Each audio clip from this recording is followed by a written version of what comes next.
গাজীপুরের কালীগঞ্জে বিনিরাইল গ্রামে দিনব্যাপী হয়ে গেল জামাই মেলা। বড় আকর্ষণ ছিল বড় মাছ কিনতে জামাই শ্বশুরের প্রতিযোগিতা। এই দিনটির জন্য সারা বছর অপেক্ষায় থাকেন স্থানীয়রা। জামাইরা তাদের শ্বশুরবাড়িতে যাওয়ার সময় বড় মাছ কেনেন, শ্বশুররাও কেনেন বড় বড় মাছ। এ এক অন্য রকমের আনন্দ।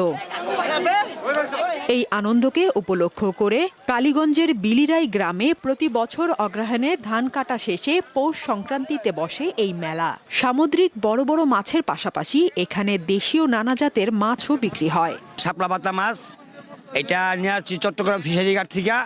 এটা আছে 102 কেজি ওজন। গেছে বছর 10 লাখ টাকার মাল আনছি, এবার মাছের দাম বাড়তে থাকো না, 6 লাখ টাকার আনছি। কোনো দোকানি বড় মাছ মাথায় তুলে জানান দেন মেলার বড় মাছটি তিনি এনেছেন।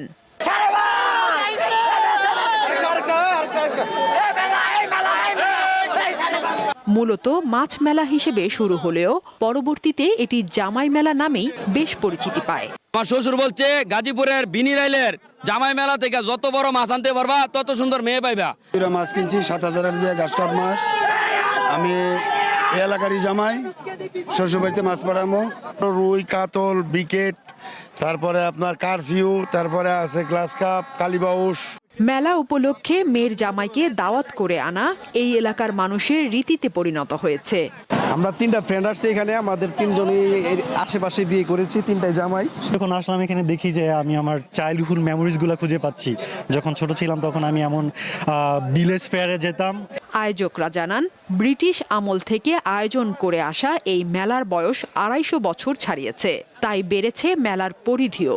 কোটি কোটি টাকার বেচা কিনি হয় একদিনের মেলায়। আমরা কোনোদিনই 1 টাকা চাঁদা নেই নাই, নিবও না।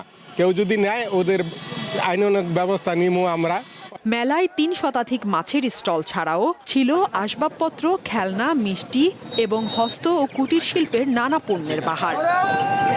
সাদিয়া চৌধুরী, দীপ্ত, বার্তা কক্ষ।